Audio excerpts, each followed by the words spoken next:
Sir YCP కార్యకర్తలు నాయకులు ఉన్నంత మాస్గా వాళ్ళు చేస్తున్న అరాచకాలు చూసి కూడా వీళ్ళ మీద దాడులు జరుగుతున్నా కూడా తెలుగుదేశం పార్టీ నాయకులు కానీ కార్యకర్తలు కానీ అంత స్తబ్దుగా ఎందుకంత స్టాండర్డ్గా ఉండిపోయారు, ఏమి ఎదురు తిరగకుండా? అంటే మీకు టీడీపీ గురించి పూర్తిగా తెలియదు అనమాట. ఎందుకంటే టీడీపీ కూడా రక్త చరిత్ర ఉందండి. టీడీపీ రక్త చరిత్ర ఎలా ఉంటుందంటే, ప్రత్యర్థులు మోకాళ్ళ మీద కూర్చుని మమ్మల్ని వదిలేయండి బాబు అంటే వదలకుండా జుట్టులా పట్టిన పీక్ వచ్చిన చరిత్ర ఉంది టీడీపీకి కూడా. ఇలాంటి రక్త చరిత్ర ఉంటే, ఫ్యాక్షన్ మూలాలు ఉంటే, దాడులు ఎదురు దాడులు ఉంటే రాష్ట్రం అభివృద్ధి చెందదని చంద్రబాబు నాయుడు గారు ఇలాంటి వ్యవహారాలు అన్నింటినీ ఫుల్ స్టాప్ పెట్టేశాడు. కఠినంగా వ్యవహరించాడు. తన వాళ్ళైనా పై వాళ్ళైనా సరే ఉమేష్ చంద్ర లాంటి ఒక ఆఫీసర్ని కడప జిల్లాలో ఎస్పీగా వేసి తోలు తీసి ఎండేసాడు. టీడీపీ నాయకులే బాబోయ్ మాకు వద్దు బాబోయ్ అని చేసేసారు. రాజశేఖర రెడ్డి వాళ్ళ నాన్న స్టేషన్లో పడేసాడు, తీసుకెళ్ళి రాజారెడ్డిని. ఉమేష్ చంద్ర ఒక లోకల్ బాడీ ఎలక్షన్ జరుగుతుంటే వాళ్ళు బతిమాలు ఇంట్లో వచ్చి తీసుకెళ్ళారు. వాళ్ళు వార్నింగ్ చదివేసాడు, స్వీట్ వార్నింగ్. ఓవర్ యాక్షన్ చేస్తే రోడ్డు మీద కొట్టుకుంటూ తీసుకెళ్తా అని చెప్పాడు. తర్వాత ఆయన చంపేశారు అనుకోండి, ఏదో వంకెట్ వాళ్ళే సర్దిచ్చేసారు అనుకుంటున్నాను నేను. ఇప్పుడు వాళ్ళకి ఏంటంటే నక్సలైట్ల మీద తోసేస్తారు, వాళ్ళు పైకి పంపించాలి. కేపీఎస్ వ్యాస్ని ఈయన్ని ఇలాంటి వాళ్ళందరినీ పైకి పంపించేసి నక్సలైట్ల మీద తోసేస్తారు కంఫర్టబుల్గానే. ఆ నక్సలైట్లనే మోసం చేసిన చరిత్ర కుటుంబానికి చర్చిల పేరుతో పిలిచి వాళ్ళందరినీ మట్టు పెట్టేశారు. అది వేరే టాపిక్ అనుకోండి. అయితే టీడీపీ వాళ్ళు ఉంటారు, చంద్రబాబు నాయుడు గారు వాళ్ళందరికీ పగ్గాలు వేస్తాడు. కుక్క కరిస్తే మనం కరవకూడదు అంటాడు ఆయన. కానీ మనలాంటి వాళ్ళు ఏం చెప్తాం, కుక్క కరిస్తే మీరు కరవకూడదు కుక్కనే, కానీ వాళ్ళ యజమాని కరవాలి కదా అంటాం. వాళ్ళటి వాళ్ళు ఇప్పుడున్న వాతావరణం చూసిన తర్వాత చాలా సహించి వాళ్ళలో ఒక రకంగా కోపన్నారని తెంపేశాడు ఆయన.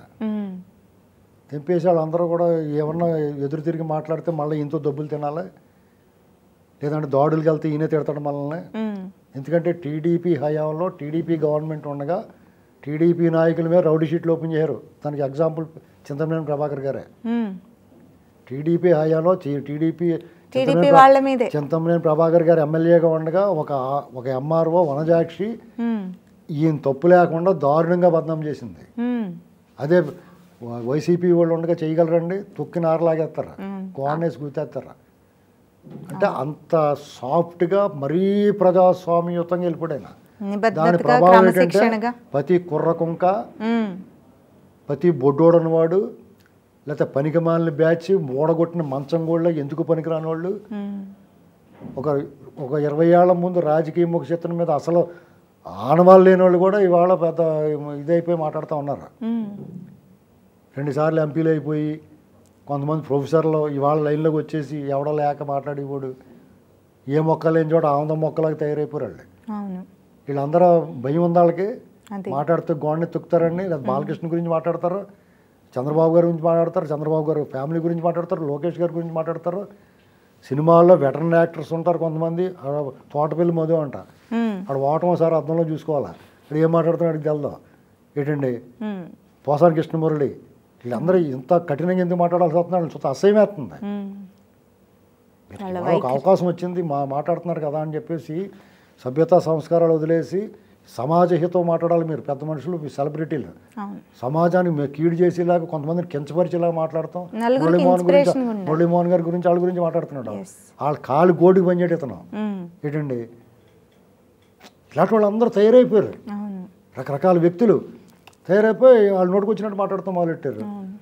ప్రాచుర్యం లభిస్తుంది, జనాలకి ఏం ఊసిపోదు. నేను చెప్పినా మీరు చెప్పినా చూస్తారు, మంచి స్వీకరిస్తారు, చెడుని స్వీకరిస్తారు. ఆ విషయం పోసేస్తున్నారు వీళ్ళంతా. మరి వీళ్ళందరినీ ఇప్పుడు తోటకూర రాడే మందలిచ్చుంటే దారిలోకి వస్తాడు దొంగోడు అవడం.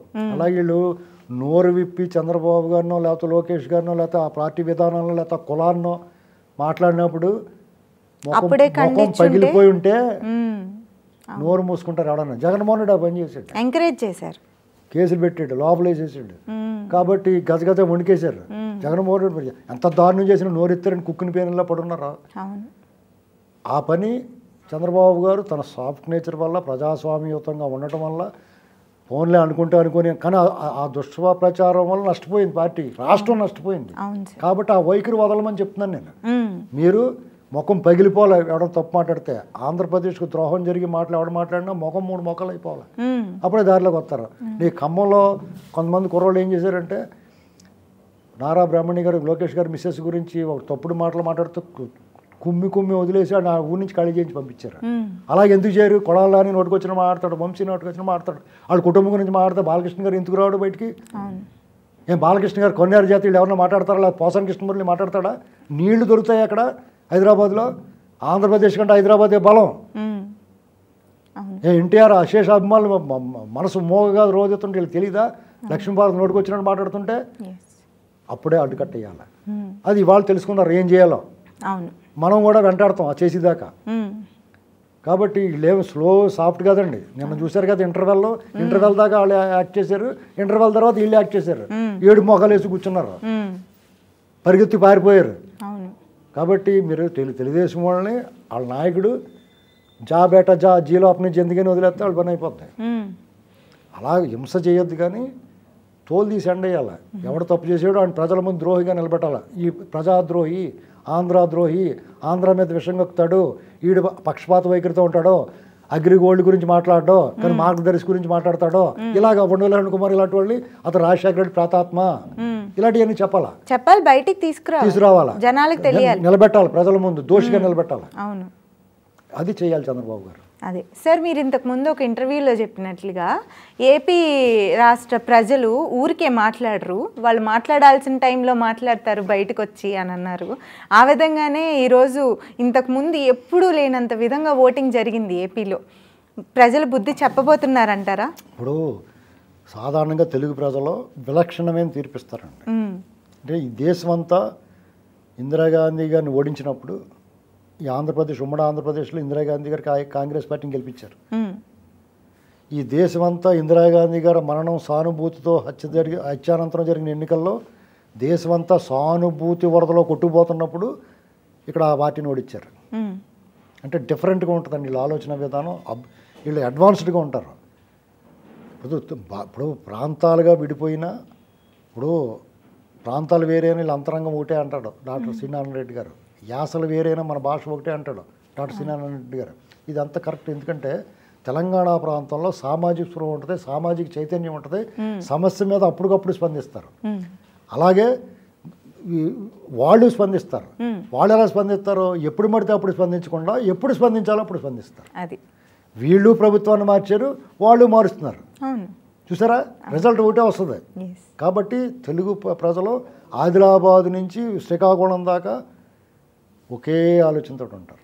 కాబట్టి ఇక్కడ కేసీఆర్ గారు ఇంట్లో కూర్చోబెట్టి తుంటిమేమకి ఇరిగితే దాని మీద పాముతో కూర్చున్నారు కదా, అలాగే జగన్మోహన్ రెడ్డి గారు కూడా నడి వరకు ఇంట్లో కూర్చోబెడతారు. 1,00,000 మంది ఎన్ఆర్ఐలు అబ్రాడ్ నుంచి వచ్చి ఓట్లు వేసిన పరిస్థితి. 1,00,000 మంది ఎన్ఆర్ఐలు అని కాదండి, వాళ్ళ ఇంటెన్షన్. ఇక్కడ రాష్ట్రంలో జరుగుతున్న అన్యాయం, దుర్మార్గం చూసి సప్త సముద్రాలు దాటి, ఖండాంతరాలు దాటి వచ్చారంటే, అధిక వ్యయ ప్రయాసాలకు వచ్చి ఓటేశారంటే వాళ్ళని స్ఫూర్తిగా వాళ్ళు ఇక్కడికి వచ్చి పనిచేశారు. వాళ్ళు వీధుల్లో తిరిగారు, ఓటేమని అర్థించారు. వాళ్ళే కాకుండా మీకు ఏమాత్రం స్పృహ ఉన్నవాడు, సామాజిక బాధ్యత ఉన్న ప్రతి ఒక్కళ్ళు కూడా ఈ అరాచకానికి అంతం పలకాలని కోరుకున్నారు. ఈ దేశంలో ఆసేతు, హిమాచలం, కాశ్మీర్ నుంచి కన్యాకుమారి వరకు తెలుగువాడు, ఆంధ్రావాడు ఏ మూలన్నా వచ్చాడు ఓటేయడానికి, ఇతను పంపించడానికి. అంతే, సింపుల్ అయిపోయింది. నేను ఒక ఎన్ఆర్ఐని ఇంటర్వ్యూ చేశాను సార్. ఆయన చెప్పింది ఏంటంటే, చంద్రబాబు నాయుడు గారు పెట్టిన కాలేజీల్లో మేము చదివాము, ఆయన ఇచ్చిన ఉద్యోగం నేను చేశాను, దాని ద్వారా నేను యుఎస్ వెళ్ళగలిగాను, ఒక 50 మందికి ఉపాధి కల్పించగలిగాను, ఈరోజు నాకు బాధ్యతగా వచ్చి చేయాలని ఉంది, నేను స్వచ్ఛందంగా వచ్చి చేశాను. ఇదంతటికీ కారణం ఏంటంటే జగన్మోహన్ రెడ్డి గారు అవివేకంగా చంద్రబాబు నాయుడు గారిని అరెస్ట్ చేయడు. మీ వయసున్న పిల్లలకి చంద్రబాబు నాయుడు గారు ఏం చేశాడో తెలియదు. ఎందుకంటే మీకు చంద్రబాబు నాయుడు గారు సీఎంగా ఉండగా, ఉమ్మడి రాష్ట్రానికి సీఎంగా ఉండగా మీకు 10 ఏళ్ళు 5 ఏళ్ళు ఉంటాయి. కాబట్టి అప్పుడు మీకు తెలియదు. తర్వాత విషపు నవ్వులు రాజశేఖర రెడ్డి తెలుసు మీకు, అతను నవ్వుతుంటే భలే నవ్వుతున్నాడు అనుకునేవారు.